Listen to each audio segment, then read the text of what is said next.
animal spaces. If somebody's going to touch or pet or scratch you or rub you or something, you know, all this is good. You don't really want it to be like this, right? But 90% of everyone who walks up to an animal sticks their hands right in their face. So don't stick your hands in my face, don't stick your hands in the animal's faces either. Neither one of us like it. And we're going to split up into 3 groups. So we'll kind of go row 1, row 2, row 3. Everybody is going to do everything that everybody else does. Doesn't really matter which group you're in.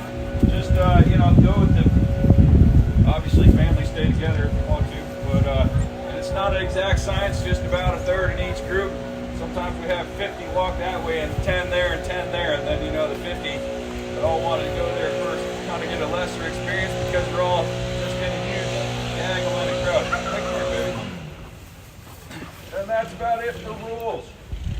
There are bathrooms in both barns. At any point you want to step aside and go to the bathroom, you're welcome to. The one up there is the red door that says private. The one in there cleverly is disguised by saying restroom on the door. And so yeah. Well, I guess I should have let him down. I guess that's why he usually sits on my shoulder. I guess that's why he wanted down. And this guy is just about the only animal here that you are not going to touch and pet and hold. And that's because he does a thing called resource guarding. He likes shiny stuff, and he will try to take your shiny stuff from you. And I'm trying to teach him to take the shiny stuff sneaky like that. That monkey on Dunstan checks in. Bring it to me later, like quietly, but right now he just tries to grab it. So don't touch this animal. Everything else here essentially is animals you are ready to interact with, hands-on, close-up, the way that we tell you to do it. So this guy, anybody know what this animal is?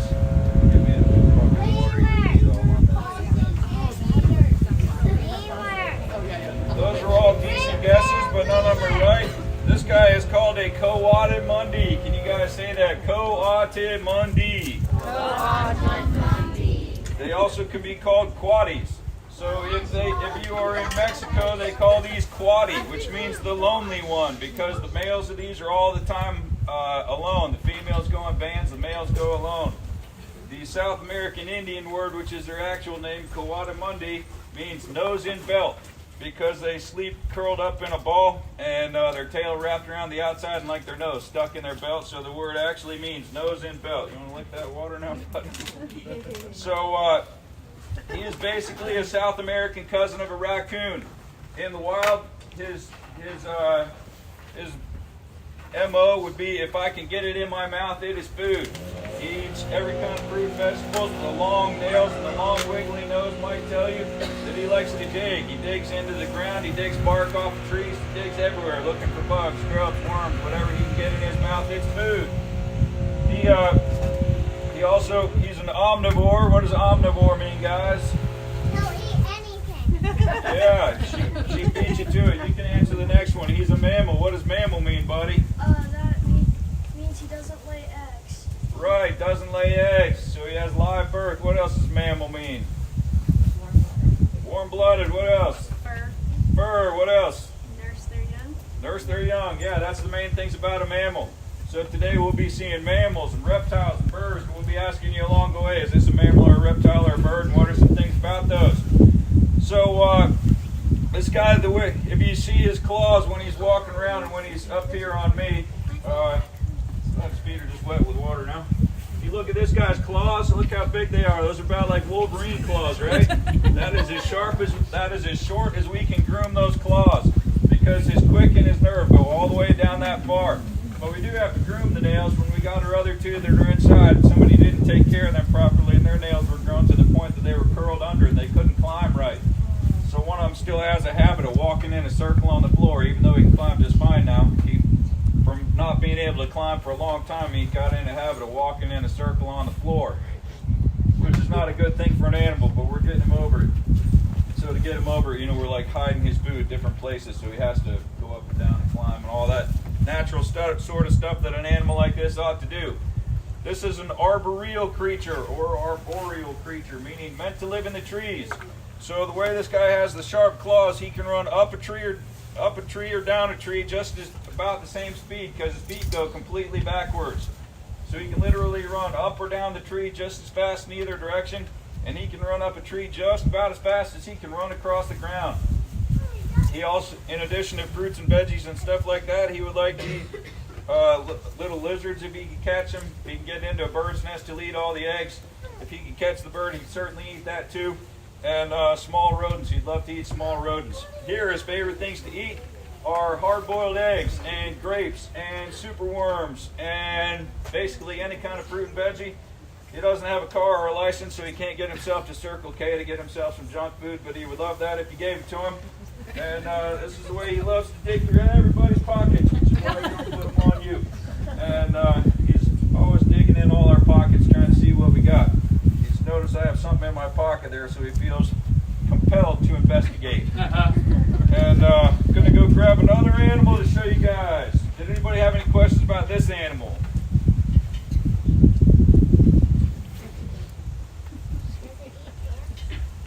He does not eat ants. So the long wiggly nose makes a lot of people think that he looks like an anteater. An anteater's nose is actually about like that, and its tongue is about 2 feet long. And an anteater's tongue is so cleverly created that it can go down through a hole like this without touching the side. So it can reach its tongue all the way down through an anthill, through the little trails in the anthill, to get all the way to the bottom to get the eggs and everything else out of the bottom of the anthill. But then after he's done that for a while, he's got claws on his front feet that are about 8 inches long, and he'll just tear the whole anthill up. And that's the greater anteater, and then the lesser anteater, which one type of those is called a tamunda. A tamunda, his face looks a lot more like this one, but he still has a tongue that goes way, way back up inside. All right, I'll be right back for the next animal, y'all. Say what?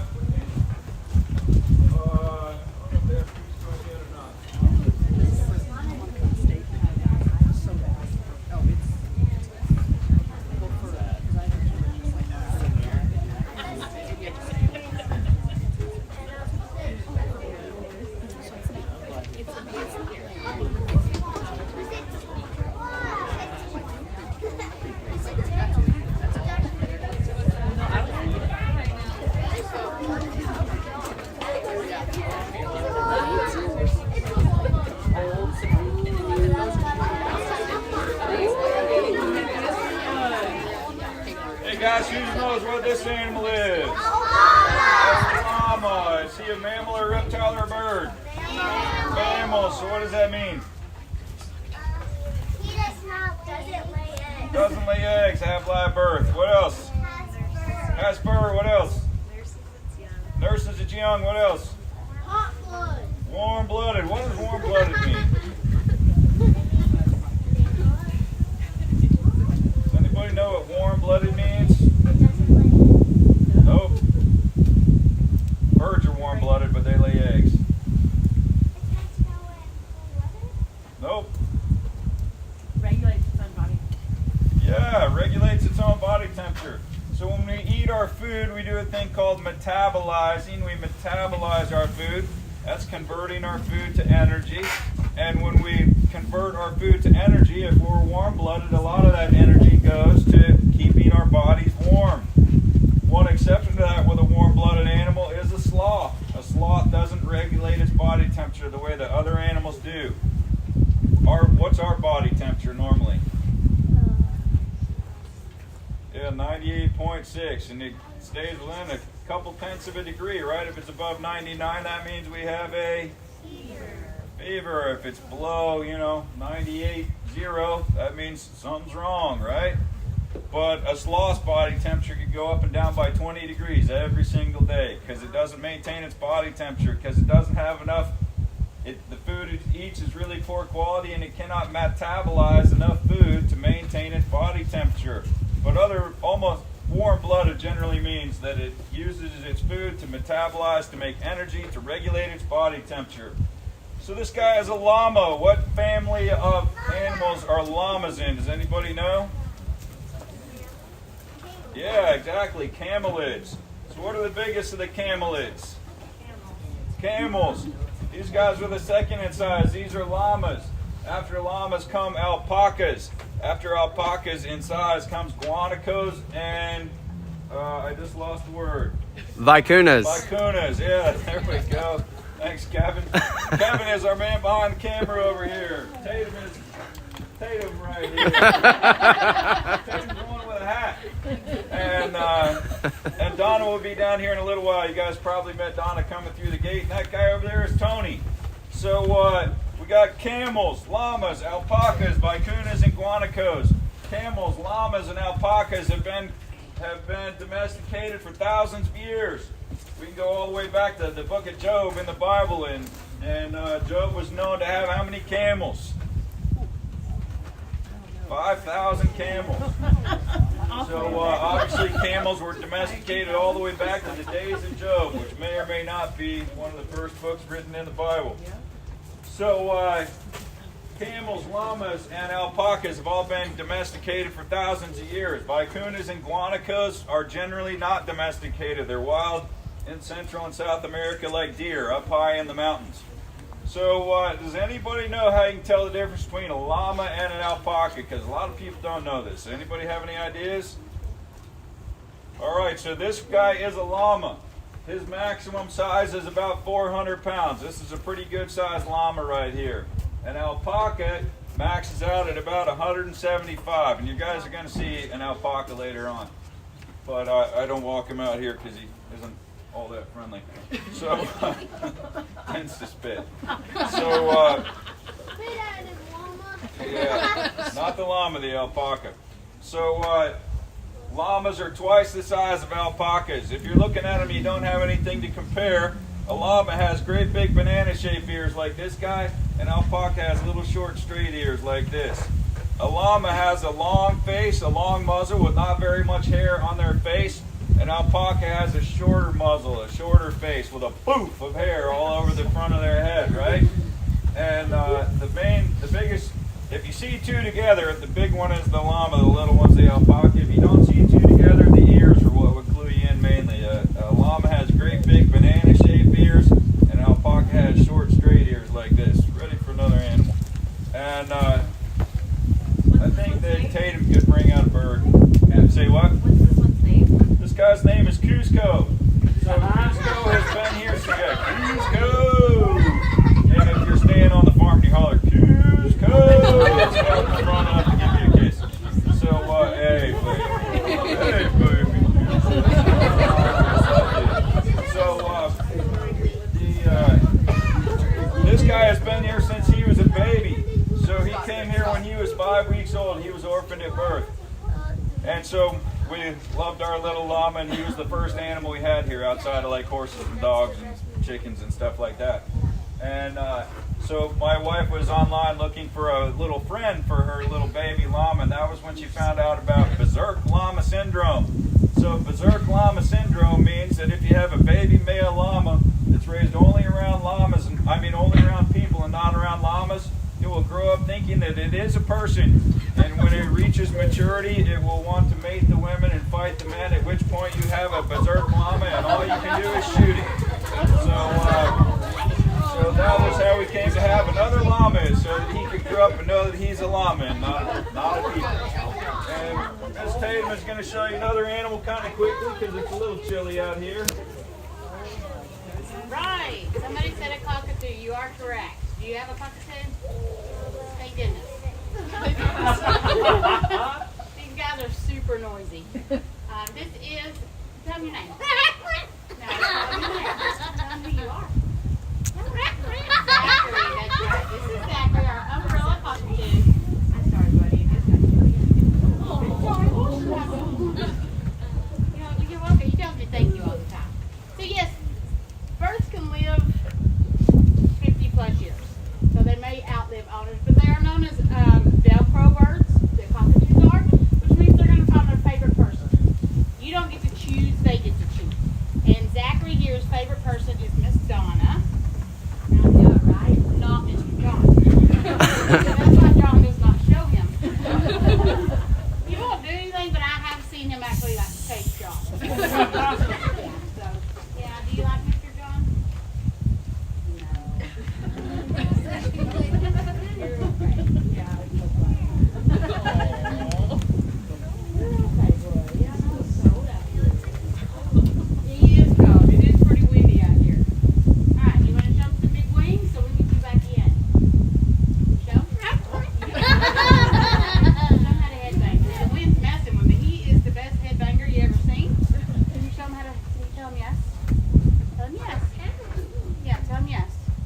Usually you just headbang. I'm sorry. You're about to freeze to death each way.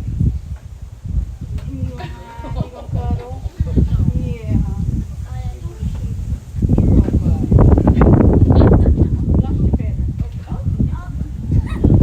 Alright, so yeah, they do speak a lot of words. They learn. You just repeat yourself often. They catch on to words.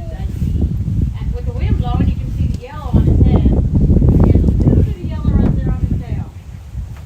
So they'll learn just about anything. They'll mock people, but like I said, they are umbrella birds or Velcro birds. They will tolerate certain people. Like he's all about females, but he's just not a big fan of the male species. Like he just really isn't. But they choose that. Not all birds do that. Like we have some macaws, and they're not. They could care less who handles it. But the cockatoos are more personable. They can become your best friend. They really can, just like a dog. But the thing is they use their beak. And if they don't like you, that beak doesn't let go. Yeah, ain't that right? Say, I can't talk and tell you I don't like you. Yeah. Are you ready to go in? Are you ready to go in? You have something on your eye, big boy. Hey, All right, guys, so this one is a bird. Go ahead. I'm just checking his eye. He has something on his eye, but I can't touch it because it's my glove. Yeah, right. I don't know what that is. Looks like a spider web or something. Maybe. We'll clean it All up. right, so this guy is a bird. What does it mean to be a bird? Lays eggs, yeah, what else? Feathers. Yep. Warm-blooded, yeah, that's the main things about a bird. Lays eggs, has feathers, is warm-blooded. Can all birds fly? No, of course not. What are some birds that can't fly? Chickens can fly, most of them. Emus, ostriches, yeah, penguins, exactly. So emus, ostriches, and penguins are, emus, ostriches, and rheas are a type of birds called ratatites. Ratatites have no breastbone, so even if their wings were big enough to fly, they still wouldn't be able to because the wing muscles on birds connect to the breastbone, and ratatites don't have that, so they can't make enough force. Even if their wings were big enough, they wouldn't make enough force to be able to fly. Penguins are a whole different thing. But we're going to split up into groups now, so let's go about a third. And want you guys head first up to where the horse and pony rides are going to be, which is at the red barn with the white roof. And you guys head to up there by the cars. Miss Tatum, after she puts the bird away, is going to come up and take you guys to the petting farm. And you guys come with me down here. It's not exact. If you want to be in a different group, it doesn't matter. Just worry about a bird or